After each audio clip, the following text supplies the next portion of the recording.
Hi hello నమస్తే, ఎలా ఉన్నారండి అందరూ? రోజు ఏం కూరలు చేయాలా అని విసిగిపోతున్నారా? మరి ఏం చేద్దామని ఆలోచిస్తూ ఉన్నారా? మీ ఇంట్లో వాళ్ళు ఆకుకూరలు సరిగా తినడం లేదా, హెల్త్కి ఎంత మంచిదని చెప్పినా కూడా మారం చేస్తూ ఉంటారు కదా. అలాంటి వారి కోసం ఆకుకూరలు టేస్టీగా తినేలాగా ఒక మంచి టేస్టీ రెసిపీ చూపిస్తాను. ఆకుకూరలు ఏంటి, టేస్టీ ఏంటి అని ఆశ్చర్యపోతున్నారా? నిజంగా అండి, ఆకుకూర అంటే ఎవరు నమ్మరు తెలుసా, అంత టేస్టీగా ఉంటుంది. అసలు ఎందుకండి, ఒకసారి ట్రై చేయండి. ఈ మెథడ్లో ఎంత కమ్మగా ఉంటుందంటే అసలు లొట్టలు వేసుకొని తింటారు, అంత బాగుంటుంది. ప్లేట్ ఖాళీ అవ్వాల్సిందే అండి. నిజంగా చాలా చాలా బాగుంటుంది. చాలా ఈజీగా ఫాస్ట్గా ఫటాఫటా చేసేయచ్చు. నేను చెప్తే నమ్మరు కానీ మరి లేట్ చేయకుండా వీడియో చూసేయండి. స్టవ్ వెలిగించి కడాయి పెట్టి ఇందులోకి 1 టీ స్పూన్ ఆయిల్ యాడ్ చేసుకుందాము. మనం ఫ్రై చేసుకోవడానికి 1 టీ స్పూన్ అయితే సరిపోతుంది, ఎక్కువ అవసరం లేదు. ఆయిల్ అయితే వేడెక్కింది. ఇప్పుడు ఇందులోకి 1 టేబుల్ స్పూన్ ధనియాలు, 1 టీ స్పూన్ శనగపప్పు, 1/2 టీ స్పూన్ జీలకర్ర యాడ్ చేసేసుకొని వీటిని ఫస్ట్ బాగా ఫ్రై చేసుకుందాము. ఇవి ఇలా వేగాయి కదా, వేగిన తర్వాత ఇప్పుడు ఎండుమిర్చి, మీ కారానికి సరిపడా ఎండుమిర్చి యాడ్ చేసుకోండి. నేనైతే ఒక 12 నుండి 15 వరకు యాడ్ చేశాను. లో ఫ్లేమ్లో పెట్టి ఫ్రై చేసుకోండి, ఎందుకంటే ఎండుమిర్చి నల్లగా అయిపోకుండా మంచిగా ఫ్రై చేసుకుంటే మనకి కర్రీ కూడా బాగా రెడ్గా వస్తుంది. అన్నీ చక్కగా వేగిపోయి ఉన్నాయి. ఇవన్నీ ఒక ప్లేట్లోకి తీసేసుకుందాము. ఇప్పుడు ఇదే ఆయిల్లోకి 1 కప్పు ఉల్లిపాయలు పెద్దగా కట్ చేసి యాడ్ చేస్తున్నాను. అంటే ఒక 2 కొంచెం పెద్ద సైజు ఉల్లిపాయలు అండి. వీటికి ఉల్లిపాయలు ఎక్కువ ఉంటేనే టేస్ట్ బాగుంటుంది. పేరు కూడా అదే కదండి, ఉల్లి కారం అని చెప్పేసి, కాబట్టి ఉల్లిపాయలు ఎక్కువ ఉండాలి. ఉల్లిపాయలు ఎక్కువగా ఉండాలి, కారం కూడా ఎక్కువగా ఉంటేనే ఆ ఉల్లి కారం అనేది టేస్ట్ అలా ఉంటుంది. ఉల్లిపాయలు ఇలా కొద్దిగా ఫ్రై అయినాయి కదా, ఫ్రై అయిన తర్వాత కొద్దిగా చింతపండు వేసుకున్నామండి. చింతపండు వేసుకున్నాక కొద్దిసేపు అలా లో ఫ్లేమ్లో మగ్గించుకుంటే సరిపోతుంది. చింతపండు కూడా మెత్తబడిపోయింది. ఇంకా స్టవ్ ఆఫ్ చేసి ఇవి చల్లారి పెట్టుకుందాము. నేను పాలకూరను ముందే శుభ్రం చేసి పెట్టేసుకున్నాను. ఇప్పుడు దీన్ని ఒక 2 టైమ్స్ బాగా వాష్ చేసుకుందాము. నేనైతే ఒక పెద్ద సైజు కట్ట పాలకూర తీసుకున్నానండి. చిన్నవైతే ఒక 3-4 అవ్వచ్చు. ఇది వచ్చేసి పెద్ద కట్ట. ఆకుకూర ఎంత ఎక్కువ తింటే అంత మంచిదని అందరికీ తెలుసు కదా. ఆకుకూర కట్ చేశాక చిల్లుల గిన్నెలో వేసారనుకోండి, వాటర్ అంతా ఒడిసిపోతుంది కదా, అప్పుడు కట్ చేసుకుంటే మనకి బాగుంటుంది. సన్నగా కట్ చేసుకోండి, తొందరగా మగ్గిపోతుంది. పాలకూర ఎంతసేపు అండి, చాలా త్వరగా మగ్గిపోతుంది కదా. ఇలా సన్నగా కట్ చేసి పెట్టేశాను.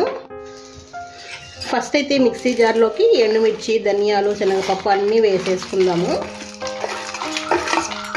ఫస్ట్ వీటిని గ్రైండ్ చేసుకుందాము.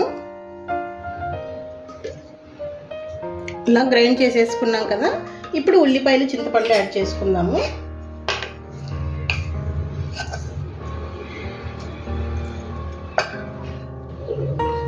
ఇందులోకి టేస్ట్కి సరిపడా ఉప్పు వేసేసుకొని మెత్తగా గ్రైండ్ చేసేసుకుందాము.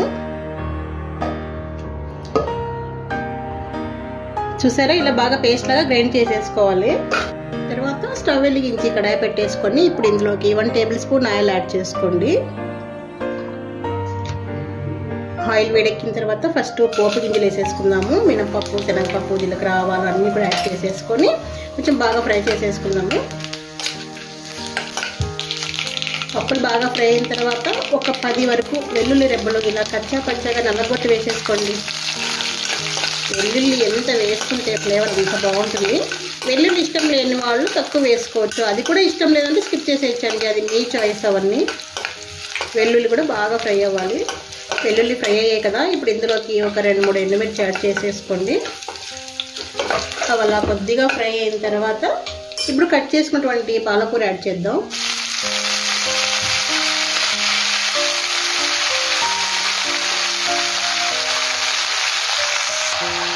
ఇంత పాలకూర వేసాం కదా, మగ్గిపోతే ఎంత కొద్దిగా అవుతుంది తెలుసా. ఆకుకూరలు అన్నీ అంతే కదా, మగ్గితే చాలా తక్కువ అయిపోతాయి. మనం ఫస్ట్ చూసి అమ్మో ఇంత క్వాంటిటీనా అనుకోకూడదు. ఇలా అంతా బాగా మిక్స్ చేసేసి మూత పెట్టేసుకొని కొంచెం లో టు మీడియం ఫ్లేమ్ అడ్జస్ట్ చేసుకుంటూ ఉడికించుకోవాలి. పాలకూర అంతా బాగా దగ్గరగా అవ్వాలి. మధ్య మధ్యలో తీసి కలుపుతూ ఉండాలి, ఇంకా దగ్గరగా కావాలి బాగా. కలిపేసి మళ్ళీ మూత పెట్టేసేయండి. అంత బాగా దగ్గరగా వచ్చేసింది చూడండి, ఎంత తక్కువ అయిపోయింది కదా అసలు. ఇలా అంత బాగా దగ్గరగా వచ్చిన తర్వాత ఇందులోకి ఒక 1/2 టీ స్పూన్ పసుపు, మనం ఇందాక గ్రైండ్ చేసుకున్నాం కదా ఉల్లికారము, అదంతా కూడా యాడ్ చేసేసుకోండి. ఇలా యాడ్ చేసిన తర్వాత ఈ ఉల్లికారం ముద్ద, పాలకూర రెండు కూడా బాగా మిక్స్ అయిపోవాలన్నమాట, అలా కలుపుకోవాలి.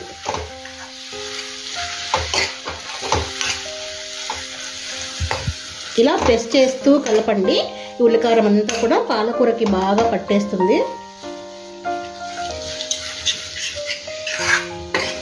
అసలు కలుపుతుంటేనే గుమగుమలాడిపోతుంది అసలు.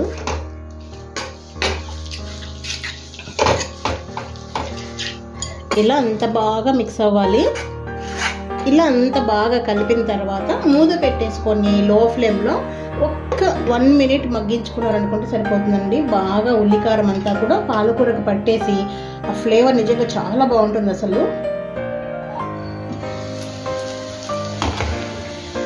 చూసారా, ఆయిల్ అంతా కూడా సైడ్స్కి వచ్చేస్తుంది కదా, ఇలా వస్తే మనకి బాగా ఉడికిపోయినట్లే. ఇంకా స్టవ్ ఆఫ్ చేసుకుందాము. అసలు ఇది పాలకూర అంటే ఎవరైనా నమ్ముతారండి? ఎంత ఆకుకూర వేసాం కదా, చూసారా ఇలా చేసుకుంటే ఎంత ఆకుకూర తినొచ్చు కదా. ఇప్పుడు మనము రైస్లోకి వడ్డించుకొని తినేద్దాం. ఇలా చేసి పెట్టామంటే ఎంత ఆకుకూర తిన్న కూడా చెప్పండి కదా. అసలు ఆకుకూర అంటే ఎవరు నమ్మరు కదా, టేస్ట్ కూడా నిజంగా ఎంత బాగుంటుందంటే అసలు సూపర్గా ఉంటుంది. ఇది ఆకుకూర అంటే ఎవరైనా నమ్ముతారా చెప్పండి? నిజంగా అంత కలర్ఫుల్గా ఉంది కదా, టేస్ట్ మాత్రం నిజంగా అసలు సూపర్ అంటే సూపర్గా ఉంటుంది. ఇలా నేను పదే పదే చెప్పడం కాదు కానీ ఒకసారి ట్రై చేయండి, అసలు మీరే చెప్తారు కమెంట్లో నాకు చాలా బాగుందండి చేసామని. నిజంగా అంటే అద్దురుస్ అండి, చాలా చాలా బాగుంటుంది. నేనైతే రైస్లోకి చేశానండి.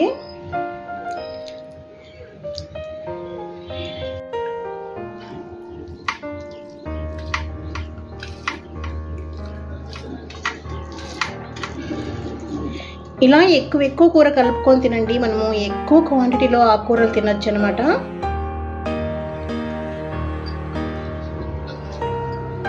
టేస్ట్ అయితే అదిరిపోయిందండి అసలు. మీరు ఆకుకూరలు ఎక్కువగా తినాలన్నా, టేస్టీగా తినాలంటే ముఖ్యంగా ఇలా కలుపుకొని తినండి. నిజంగా చెప్తున్నా సూపర్ అంటే సూపర్గా ఉంది.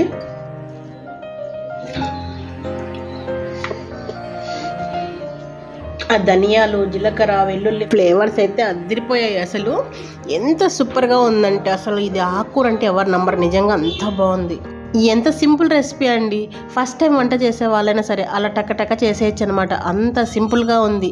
ఇంత టేస్టీగా చేసుకుంటే చచ్చిపడిపోయిన నాలుగు కూడా లేసొస్తుందండి, నిజంగా అంత బాగుంది అసలు. చాలా మంది ఆకుకూరలు తినాలంటే చాలా విసిగిస్తూ ఉంటారండి, అలాంటి వాళ్ళకి ఇలా చేసి పెట్టేసేయండి, ఇది ఆకుకూర అని అడగాలి వాళ్ళే, నిజంగా అంత కమ్మగా ఉంది అసలు. మరి తప్పకుండా ట్రై చేస్తారు కదా, ట్రై చేశాక ఒక కమెంట్ చేయండి ఎలా ఉంది ఏంటి అనేది. మరి మీరొకటి ఇంత మంచి రెసిపీ చూస్తే సరిపోతుందా? మీ ఫ్రెండ్స్కి, ఫ్యామిలీ మెంబర్స్ కూడా షేర్ చేయండి. మరి ఇంకొక మంచి వీడియోతో మళ్ళీ కలుద్దాం. Thank you for the watching.